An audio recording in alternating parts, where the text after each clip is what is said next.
बिस्मिल्लाहिर्रहमानिर्रहीम। एक भाई ने सवाल किया है कि मैं उम्रा के लिए जाता हूँ लेकिन रास्ते में कोई परेशानी आ जाती है, और दूसरा ये है कि मैं शेख मोहतरम आलिम दीन हजरत मौलाना अब्दुल मन्नान रासिख हाफिज़हुल्लाह की खिदमत करता हूँ और खूब खिदमत करता हूँ, और तीसरा ये है कि मैं हजर असवद का बोसा भी लेता हूँ। ये तीन चीजें हैं।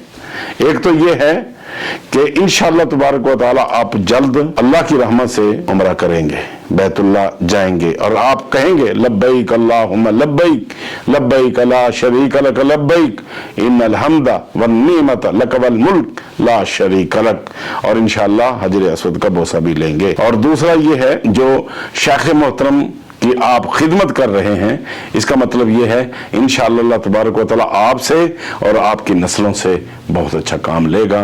और मैं तो ये दुआ करता हूँ अल्लाह तबारक व तआला आपकी नस्ल में उलमा पैदा करे जो दीन के खादम हो, आप दीन की खिदमत करेंगे, आपकी नस्ल दीन की खिदमत करेगी, इंशाअल्लाह ये आपके लिए सदका जारिया होगा।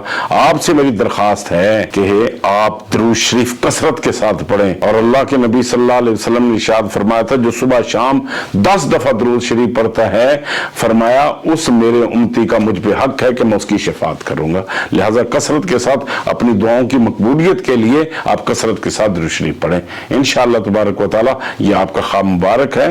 अल्लाह रब्बुल इज्जत अपनी रहमत फरमाए। जज़ाकुमुल्लाह अहसनुल जज़ा।